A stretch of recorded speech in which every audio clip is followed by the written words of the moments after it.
네, 물음표를 느낌표로 만들어주는 남자. 안녕하세요, 조상희 변호사입니다. 한 주 잘 지내셨어요?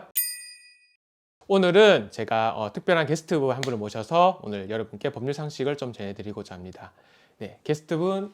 네, 안녕하세요. 네, 오늘 임대차법 관련해서 궁금증을 해소하고자 이렇게 함께 하게 됐습니다. 네, 안녕하세요. 안녕하세요. 네, 본인 성함 얘기해 주셔야 되나요? 네. 안녕하세요, 박지원입니다. 네, 반갑습니다. 네, 참 미녀분이시죠? 네. 네, 먼저 사회초년생분들이나 대학생분들 같은 경우 임대차 관련해서 지식이 좀 많이 부족한 경우가 많아요. 특히 요즘 코로나 때문에 학사 일정이 많이 바뀌면서 계약하기도 굉장히 어려워졌는데요. 제가 대신해서 이렇게 여쭤보는 시간을 가지도록 하겠습니다. 네, 좋습니다. 네. 네. 네, 먼저 첫 번째 질문 드리고 싶어요. 네네. 네, 사회초년생분들이나 대학생분들 같은 경우 특히나 계약하면서 놓치는 것들이 많으실 거예요. 좀 법률 관련해서 좀 주의해야 할 사항이나 이런 것들이 있을까요? 저 역시도 이제 전문가지만 사실상 임대차 계약하면서 놓치는 분들이 정말 많아요. 너무 많다 보니까 모든 걸 다 체크할 수는 없지만 반드시 체크해야 될 거 세 가지를 제가 먼저 얘기를 드릴게요. 첫 번째는 권리관계와 관련된 서류들, 즉 부동산 등기부 등본, 그 다음에 건축물 대장은 반드시 본인 스스로 떼셔서 확인하셔야 됩니다. 특히 날짜는 계약하는 날짜를 기준으로 해서 꼭 확인을 하셔야 되고요. 그렇지 않은 경우에는 잘못하다가 자기한테 막대한 피해를 입을 수 있기 때문에 반드시 그걸 먼저 확인하셔야 되고요. 그리고 이제 그에 따라서 이제 집주인 누군지도 당연히 확인하셔야겠죠. 두 번째는 집을 보러 가셨을 때 반드시 동영상을 촬영하셔야 돼요. 동영상 촬영. 네, 동영상을 꼭 촬영하셔야 돼요. 먼저 집의 시설물들을 폰으로 동영상을 다 촬영하셔서 꼼꼼하게 구석구석 정등이 불 들어오나, 불 잘 나오나, 네. 가스 잘 올라가나, 그 다음에 뭐 소음이 있냐 없나 이런 것들 다 동영상으로 체크를 하셔서 이상 여부를 꼭 담으셔야 되고요. 그 동영상은 내가 이 집에서 나갈 때까지 계속 가지고 계셔야 되고요. 마지막 세 번째는 집주인으로부터 이 집의 문제점들이 뭔지를 꼭 체크를 하셔야 돼요. 물어보셔야 돼요. 물어보시고 어떤 문제점도 없다면 없다는 것을 처음부터 계약서에 기재하시는 것도 나쁘지 않고요. 반드시 문제점이 있으시면 그거는 반드시 특약사항에 꼭 기재를 하시고요. 그래서 거기에 관한 문제점들을 어떻게 해결책에 관해서도 미리 여쭤보시고 확인하셔야겠죠. 그럼 세 가지 부분들은 반드시 꼭 체크를 하실 것을 당부드릴게요. 네, 굉장히 중요한 말씀 많이 해주셨네요. 다음 질문 드려보고 싶어요.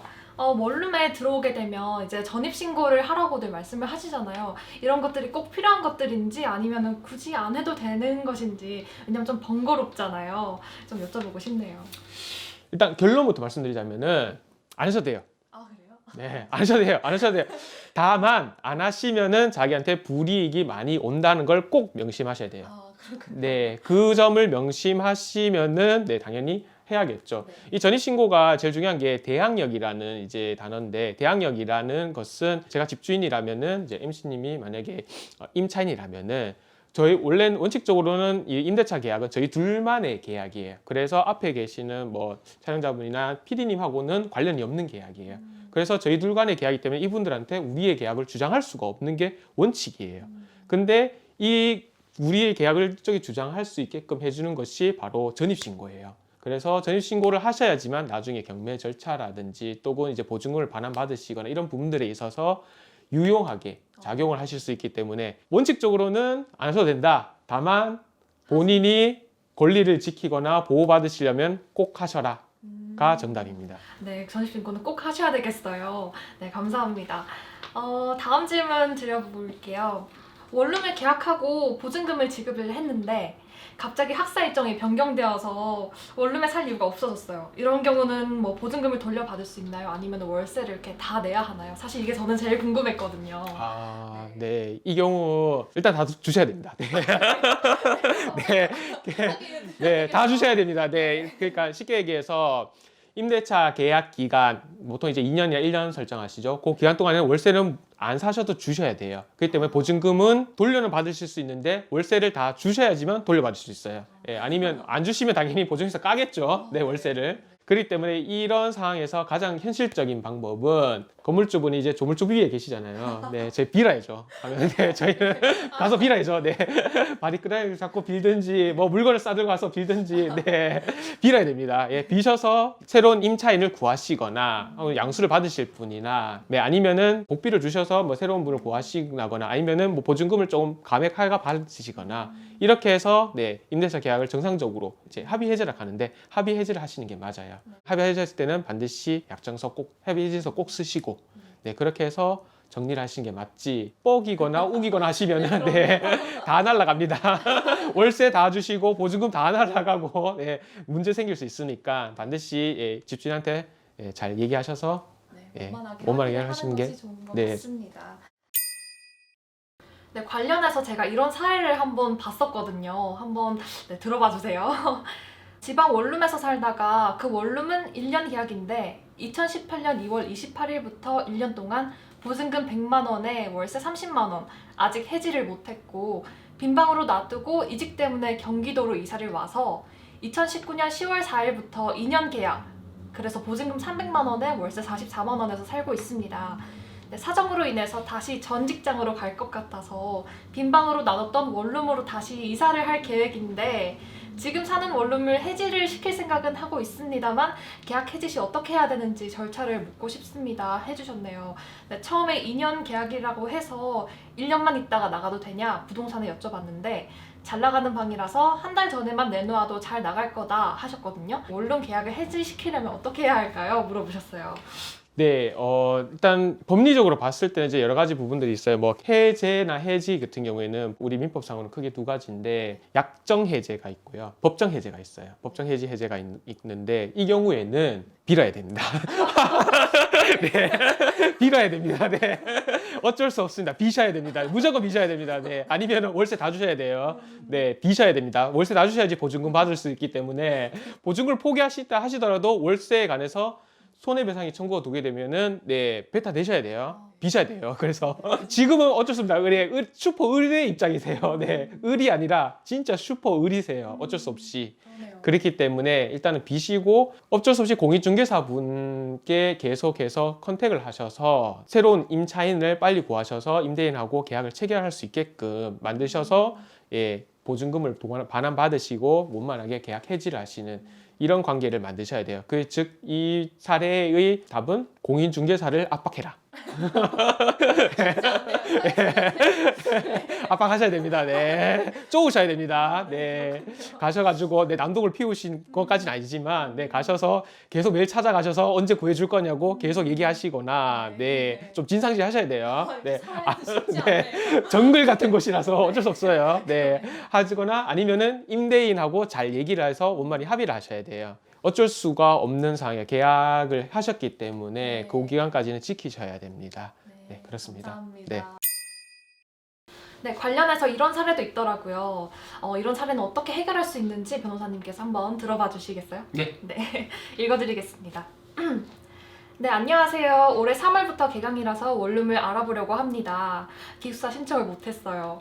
직방 그리고 다방 어플로 자취방을 알아보고 있는데 아직까지 코로나 때문에 대면 강의인지 비대면 강의인지 대학교에서도 공지가 올라와 있지 않은 상황이라서 섣불리 원룸을 알아보고 계약했다가 코로나가 심해져서 갑자기 비대면으로 강의가 변경된다면 또 원룸에 살아보지도 못하고 돈만 날릴 것 같아서 질문을 드려요. 제가 알기로는 원룸을 계약하게 되면 보증금을 먼저 납부하고 월마다 월세를 임대인에게 지불하는 걸로 알고 있는데 코로나가 심해지면서 비대면 수업으로 바뀌게 된다면 그 원룸에서 살 필요가 없기 때문에 또 계약을 파기해야 하는 거잖아요. 그렇게 된다면 보증금을 돌려받을 수 없나요? 이게 첫 번째 질문이시고요. 그 다음에 만일 돌려받을 수 없다면 제가 A라는 사람에게 제 자취방을 양도 비슷하게 넘겨주게 된다면 제 보증금은 돌려받고 A가 자신의 돈으로 보증금을 내고 월세를 내는 식으로는 돌려받을 수 없을까요? 여쭤봐 주셨어요. 일단 첫 번째 질문이 보증금을 반환받을 수 있냐 네. 질문인데 네, 반환받을 수 있습니다. 제가 누누이 얘기하지만 네, 네, 단서가 있어요. 네, 우리나라 끝까지 들어야 돼요. 네, 월세 다 내셔야 돼요. 네, 월세 다 내셔야 돼요. 네, 계약 기간 동안에 월세는 다 내셔야 돼요. 네, 다 내셔야지만 보증금을 반환받으실 수 있어요. 그렇기 때문에 이 경우에는 네, 아까 뭐 제가 얘기 드렸다시피 비셔야 돼요. 네. 조물주 위에 계신 건물주한테 비셔야 돼요. 네, 비시고, 네, 그 다음에 공인중개사를 찾아가서 압박을 하셔서, 네, 새로운 네, 임차인을 구하셔야 됩니다. 이게 가장 좋은 해결책이에요. 네, 현실적인 해결책이에요. 그리고 두 번째 질문이 이제 새로운 임차인한테 받을 수 있냐는 질문이었는데, 예, 가능하세요. 합의를 통해서라면 가능하시고요. 그것도 미리 집주인하고는 얘기를 하셔야 돼요. 예, 집주인한테 보증금을 이제 소위 이제 상계 처리인데 그런 걸 이제 채권의 양도 혹은 상계 처리 이렇게 볼 수 있는데 이 경우에도 미리 집주인하고 얘기를 하시거나 하셔서 네, 새로운 임차인이 오시면 미리 보증금을 본인이 받으시고 본인 계좌로 받으시고 집주인하고 예, 임차인하고 계약을 체결할 수 있게끔 연결해 주시면 돼요. 그러시면은 뭐 본인은 보증금을 받아서 빨리 나올 수 있겠죠. 그래서 제가 얘기 드린 게 공인중개사를 압박하세요. 네, 복비 아깝다고 생각하지 마세요. 예, 그러다가 보증금 날라가세요. 네, 그렇기 때문에 복비 아끼지 마시고, 네, 보증금을 지키시려면은 네, 꼭 공인중개사를 압박하시고, 네, 꼭 새로운 임차인 꼭 구해달라고. 하루 빨리 구해달라고 얘기를 하시고요. 그리고 그 기간 동안만큼은 또 월세를 납부하셔야 돼요. 어쩔 수 없이. 살든 안 살든 무조건 하셔야 되기 때문에 에어비앤비를 통해서 돌리시거나 단기임대를 하시거나 뭐 이렇게 하셔서 네, 뭐 수익을 어떻게든 뭐 만드시거나 이런 부분들도 한번 고려해 보시고요. 그렇게 하시는 게 좋을 것 같습니다. 아, 네, 감사합니다. 네, 코로나 때문에 학사 일정이 많이 바뀌면서 이런 사례가 굉장히 많다고 들었어요. 네, 굉장히 도움되는 말씀 해주셔서 너무 유익한 시간을 보내고 있습니다. 네, 다음 질문 드려보도록 할게요. 계약했을 때 집주인분께서 수도비랑 가스비에 대해서 대충 이렇게 말씀을 해주시잖아요. 근데 계약을 막상 하고 살아보니까 또 당초 이야기한 것보다 많이 나오는 경우가 있어요. 이런 경우는 어떻게 해야 하나요? 아, 진짜 난감해요. 네, 당초 네 수도비하고 전기비가 이제 아저씨가 하는 말로는 뭐 이제 집주인이나 혹은 이제 공인중개사분 하시는 말로는 5만원밖에 안 나온다 하면서 하잖아요. 네, 그런데 막상 써보니까 10만, 20만씩 나와. 아, 정말 진짜 울죠. 네, 돈도 없는데 지금 이래 되면 또 이제 또 굶어야 되나 이 생각하죠. 진짜 당황스러운데 원칙적으로 보자면은 내셔야 돼요. 소위 이제 이용자 부담의 원칙이라 그래서 쓰신 분이 직접 내시는 건 맞긴 맞아요. 다만 이런 부분들에 관해서는 미리 집주인하고 얘기를 하시는 게 맞아요. 뭐 5만 원 이상이 나오는 경우에 집주인이 부담한다. 혹은 뭐 5만 원 이하인 경우에는 집주인이 부담하고 그 이상에 관해서는 뭐 임차인이 부담한다. 이런 식의 내용들을 미리 기재하시는 게 좋고요. 아니면 뭐 무조건 전액 부담한다라든지 뭐 이런 것들에 관해서 미리 특약으로 기재하시는 게 가장 좋고 혹시라도 자기가 사용했던 것보다 더 많이 계속해서 나오는 경우가 있을 수 있어요. 네, 갑자기 급등하는 경우가 있지만 그 다음 또 내려갈 수는 있거든요. 예. 근데 이 급등이 계속해서 지속되는 경우에는 누수 현상의 가능성이 있어요. 네, 이 경우에는 집주인이 이제 수선을 하셔야 되기 때문에 반드시 집주인한테 얘기를 하셔서 누수 여부 꼭 체크하셔서 네, 기존에 누수됐던 부분에 관해서도 집주인으로부터 이제 돌려받으시거나 꼭 하셔야 될 거예요. 그런 부분들은 뭐 체크하실 필요가 있다. 네, 그렇습니다. 처음에 계약할 때가 좀 많이 중요한 것 같아요. 네, 맞습니다. 아, 네. 또 비슷한 질문이긴 한데요. 또 도어락 저희 많이 쓰잖아요. 그런 것들이 고장 났을 때는 조금 애매해요. 저희가 해야 하는지 아니면 집주인분께 요청을 드릴 수 있는지 이런 경우는 어떻게 하면 좋을까요? 네, 집에 떡떡하려고 하는데 갑자기 도락이 안 돼. 아, 정말. 아, 있으셨구나. 네, 있죠. 네, 당황스럽죠.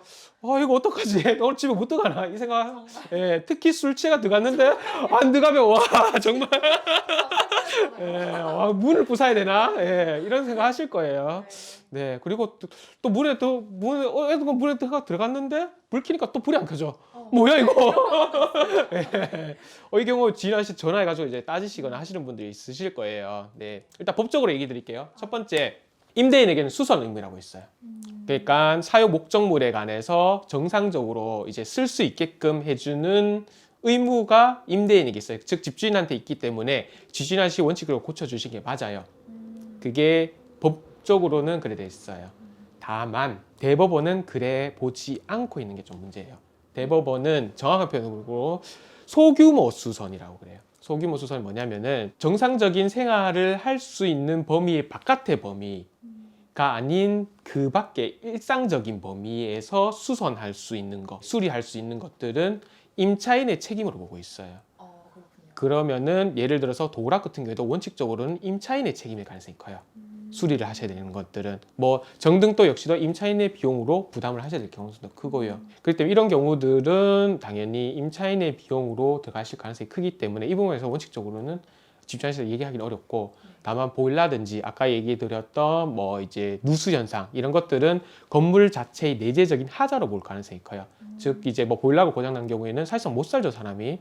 예, 이 경우에는 임대차의 그 목적을 달성할 수 없다고 보기 때문에 이 경우에는 수선 의무가 임대인에게 있다고 볼 가능성이 커요. 그렇기 때문에 이 경우에는 임대인이 고쳐주셔야 되는데, 작은 것들 뭐 이제 전등이라든지 아까 드렸던 도락이라든지 이런 것들은 원칙적으로 임차인에게 수선 의무가 부여될 가능성이 크기 때문에 네, 이 경우는 어쩔 수 없이 네, 임차인의 본인의 돈으로 고치셔야 됩니다. 다만 제가 드리고 싶은 팁은 네, 저희는 돈이 없고 네, 집주인분은 네, 조물주 위에 건물주시다. 그렇기 때문에 비셔야 된다. 네.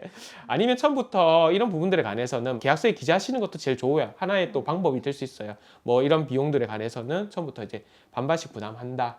네, 이런 것들 미리 해놓으시면 이런 것도 특약으로서 효율이 있어요. 네, 이런 것들 뭐 체크하셔서 미리 기재하시는데 다 기재할 수 있을지 잘 모르겠어요. 네, 하여튼 집주인하고 얘기 잘하셔서 반반 부담하셔서 고치시는 게 가장 제일 합리적이실 거예요. 네, 감사합니다. 네. 네, 이런 경우들도 있어요. 제가 원룸 주인분이랑 계약을 했는데 또 대학생분들께서 월세가 부담이 된다거나 해서 친구랑 같이 사시는 경우 있잖아요. 사실 이런 경우는 법적으로 문제가 없는 건가요? 일단 결론만 말씀드리자면은 법상으로는 문제가 있을 수 있어요. 아, 왜냐면은 네. 소위 이제 내가 이제 임대인하고 계약을 체결한 상태에서 친구가 이제 임대인 몰래 들어오는 경우는 원칙적으로는 전대차 관계를 형성할 수가 있어요. 전대차라는 것은 집주인이 있고 그다음에 임차인이 있고 임차인이 또 새로운 임차인을 데리고 오는 경우예요. 그 경우에는 전대차 관계를 형성한다 보는데, 민법이 이런 전대차 관계에 관해서 집주인의 허락 없이 전대차 계약을 체결하는 경우에는 계약 해제 사유로 보고 있어요. 해지 사유가 될 수 있다고 네, 하시네요. 그렇기 때문에 원칙적으로는 전대차 관계를 형성하기 때문에 친구가 같이 살 수가 없을 거예요. 다만 대법원이 우리를 도와주고 있어요. 네, 네, 대법원에서는 소위 이제 정확한 문구가 배신적 행위라고 얘기해요. 배신적 행위. 네. 임차인과 임대인 사이의 배신적 행위가 아닌 전대차 관계에 관해서는 임대인이 해지할 수 없다고 보고 있어요. 그렇기 때문에 친구가 같이 사시는 거에 관해서 임대인과의 특별한 문제가 되지 않는 한, 예를 들어서 친구가 이제 마약을 하는 경우, 그 친구 마약을 하는 경우, 혹은 이쪽에서 뭐 뭔가 이제 나쁜 짓을 하는 경우, 도구판을 벌린다거나 이런 경우들이 아닌 한 네. 집주인 입장에서는 네, 둘이 같이 학사 일정으로 같이 사는 거에서까지 배신 행위로 볼 수 없다는 거겠죠. 네, 그 경우에는 같이 사셔도 임대인 입장에서는 그 사유를 가지고 계약 해지를 해서 나가라고 할 수는 없다는 거예요. 그런 점들을 체크하시면 될 것 같아요. 네, 굉장히 많은 도움이 되고 네. 있습니다, 지금. 네, 이거는 주차장 문제인데요. 원룸에 주차를 하고자 하는데 또 누가 물건을 놔둬서 주차를 못하는 경우가 있어요. 이런 경우 제가 마음대로 이렇게 물건을 치워도 되는 부분일까요? 네, 일단 주차장 관련해가지고 아마 문제가 꼭 항상 있으실 거예요. 근데 뭐 내가 주차하려고 했던 부분에 갑자기 뭐 어떤 물건이 있거나 하는 경우가 이제 참 난감한데, 일단 물건을 치우시는 건 상관이 없어요. 물건을 치우신 도중에 훼손하시게 되면은 재물손괴나 거기 가서 손해배상을 해주셔야 되기 때문에 물건을 치우시는 건 상관이 없고 근처로 치우셔야 돼요. 너무 멀리 치워놓으시면은 전유물 이탈이나 절도 등의 죄책을 받을 수 있기 때문에 치우실 수 있는 물건이면 그렇게 치우시면 되는데, 다만 이제 주차가 돼 있는 경우들이 있을 수 있을 거예요. 네. 다른 차가. 맞아요. 예, 특히 원룸에 입주해 있지 않은 차량이 맞아요. 있을 경우 있을 건데 네. 그 경우는 사실 뭐 해결 방법이 좀 없어요. 현실적으로요. 맞아요. 약속이 늦은 경우가 있거든요. 네, 아 정말요? 해주지를 않으셔서 전화번호도 안 써놓고 그러셔가지고. 네, 사실상 방법이 없어요. 그러려면 미리 체크하셔야 돼요. 네, 방법이 없습니다. 네. 일단은 물건은 치우시면 되고요. 그 자리에 주차하시면 됩니다. 네, 그게 다예요. 네, 감사합니다. 너무 명쾌하게 이렇게 해답을 해주셨어요. 네. 네, 또 이런 경우도 있었어요. 원룸 계약 도중에 나가는 경우 제가 집주인분께 복비를 드려야 하나요? 네, 이 경우 많으시죠. 아마 집 살다가 방 빼야 되는 경우에 네. 집주인이 갑자기 와가지고 내가 하면 복비 줘놓고 니 구했는데 죄송합니다. 너 구했는데 이미 너무 잘하시네요. 저도 경험이 있거든요. 네. 복비 달라고 하는 경우도 있어요. 네. 일단 법적으로 봤을 때는 안 주셔도 됩니다. 네, 법적으로 봤을 때는 내가 그 복비를 지급할 의무가 전혀 없어요. 복비는 원칙적으로 계약을 체결한 사람이 주시는 거예요. 공인중개사와 계약을 체결하신 분이 복비를 주시는 거지 대신해서 복비를 주시는 경우 없고 복비 뜯어가는 것도 원칙적으로는 법적으로 봤을 때는 의무가 전혀 없는 관계예요. 다만 얘기 드렸다시피 계약 도중에 나가시는 경우에는 보증금 떼일 가능성이 있어요. 보증금 떼이는 것보다는 복비 주시고 보증금 하는 게 더 나을 수 있어요. 아까 제가 얘기를 들으셨죠. 조물주에 계신 건물주 분이 계시기 때문에 저희는 사정을 해야 됩니다. 사정을 해서 협의를 해서 복비를 주시고 보증금 받아 오시는 게 더 나을 수 있기 때문에 그런 것들 판단 잘 하셔서 얘기하고 협의를 하셔서 복비 주시더라도 보증금을 받아 오실 수 있다면은 그리고 원만히 계약 해지할 수 있다면은 그게 더 좋은 선택이기 때문에 복비 주시는 게 맞긴 맞을 수 있어요. 네, 그렇겠군요. 일단 누누이 말씀을 해주시지만 계약서 작성할 때 가장 확실하게 하는 게 좋은 것 같습니다. 방 빼는 데 문제예요, 이거는.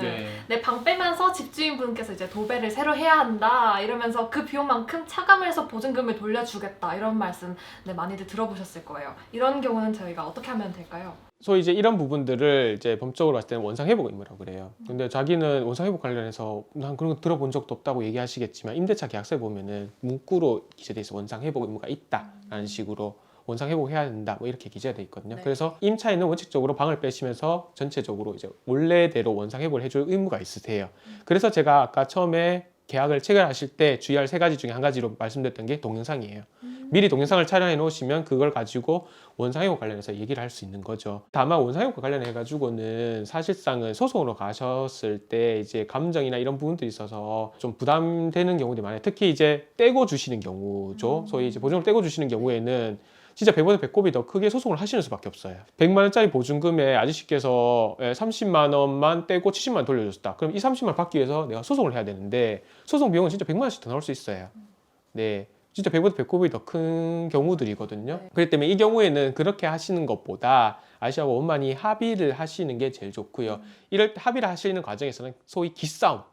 지금부터는 기싸움을 하셔야 됩니다. 보증금과 관련해서는 기싸움을 원상회복과 관련해서 비용을 반환받으실 때는 기싸움을 하셔야 돼요. 이때는 슈퍼을이 아니라 엄청난 내공을 발휘하셔서 기싸움을 하셔야 되는데 이때 기싸움 하실 때 아까 말씀드린 그 동영상을 가지고 열심히 얘기를 하시면은 충분히 기싸움에서 이길 수 있으시겠죠. 그래서 반환을 좀 받으시거나 하셔야 됩니다. 이제 마지막 질문을 드리도록 하겠습니다. 계약이 3월 31일까지예요. 근데 저희가 3월 31일까지 방을 딱 빼서 줘야 하나요? 이 부분도 일단 원칙적으로 말씀드리자면은 계약서에 기재된 날짜에 맞춰서 인도해 주실 의무가 있어요. 그렇기 때문에 방을 빼셔야 됩니다. 다만 이제 대법원 태도에 따르면은 소위 동시이행이라 그러는데 보증금을 지급받은과 동시에 빼라고 돼 있어요. 지급받은과 동시에 빼도록? 빼라고 돼 있어요. 그렇기 때문에 내가 방을 빼면서 원래는 통장에 돈이 들어와야 되는 거죠. 그렇군요. 원래는 그래요. 근데 그게 현실적으로 절대 일어날 수가 없는 일이에요. 현실적으로 절대 일어날 수가 없는 일이 방을 빼면서 내 통장이 띵동거리면서 돈이 들어오는 케이스예요. 절대 그럴 수가 없거든요. 그래서 이 경우는 어쩔 수 없이 이제 보증금과 관련해 가지고는 그 임대인 분하고 얘기를 잘 하셔서 받는 날짜라든지 혹은 그 이사 날짜라든지 미리 체크를 하시는 게 맞긴 맞으세요. 갑작스럽게 빼시거나 이렇게 하시면은 어쩔 수 없이 트러블이 생길 수밖에 없어요. 근데 이런 경우에는 미리 체크하실 수밖에 없고 혹시라도 못 받으시거나 하시기에는 결국엔 소송을 하셔야 되고요. 보증금 몇백만 원 받으려고 하다가 소송 비용으로 몇천만 원씩 진짜 날릴 수 있기 때문에 배보다 배꼽이 더 큰 상황이 또 발생할 수 있어요. 그때 어쩔 수 없이 협의를 통해서 하셔야 됩니다. 결론적으로 방은 빼시긴 빼셔야 되는데 보증금을 받기 위해서라면은 임대인하고 미리 충분히 얘기를 하셔서 협의를 보셔서 지급받으실 날짜하고 잘 얘기를 하시는 게 맞다라는 것을 이야기 드릴게요. 네, 감사합니다. 너무너무 유익한 시간이었어요. 저도 사회초년생이다 보니 어려운 점들이 참 많은데 이렇게 훌륭하신 변호사님께서 많은 지식을 알려주셔서 오늘 굉장히 유익한 시간이었던 것 같습니다. 오늘 좀 도움이 되셨나요? 네, 굉장히 많은 도움이 됐어요. 네, 알겠습니다. 오늘 도와주신 저 MC 박지훈님께 감사드리고요. 도움이 되셨다면 구독과 좋아요 꼭 눌러주세요. 감사합니다.